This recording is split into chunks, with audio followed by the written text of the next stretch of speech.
Uwi na des. Uwi na. Hi! Wala lang, happy lang ako. Alam niyo mga kabilas, kaya hindi tayo nakapag-live dahil inabot ako ng hapon doon at kakauwi ko lang dito sa bahay. Dahil galing ako ng Philippine Consulate dito sa Hong Kong. Nag-process ako ng aking pang-5 contract sa aking amo. So ngayon, finish na siya.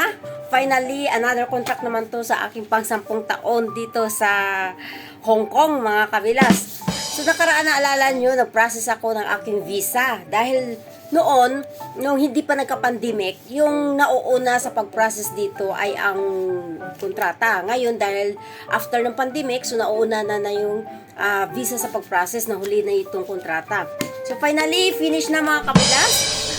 Ang kinaiba naman ng noon tsaka ngayon kapag nagpa-process kami mga kabilas ay noon ay napakatagal, ngayon ay napakadali lamang. Kaso nga lang, syempre maraming taong nagpa-process kaya natagalan lang din ako mga kabilas.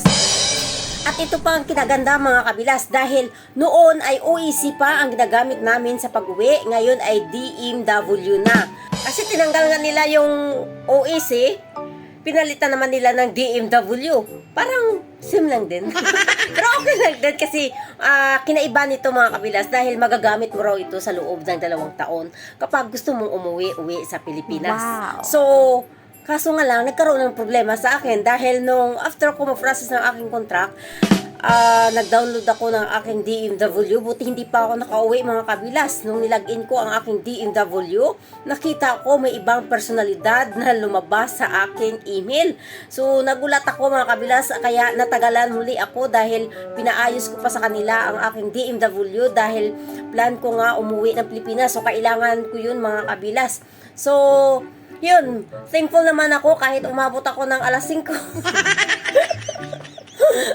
At least natapos na. At ngayon ang problema ko na lang yung aking budget sa pag-uwi. Ang problema. Pero I'm very excited talaga ako mga kabilas kasi after how many years na hindi ako nakauwi. At this time baka ito na talaga.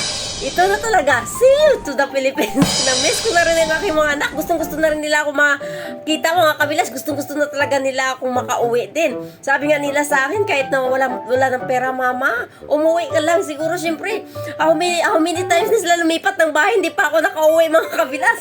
Kaya talaga, thank you Lord dahil natapos ko na process. Ngayon sana gabayan ulit ako ni Lord na makauwi ako ng Pilipinas. Very excited. Thanks God. So see you bukas mga kabilas sa ating live.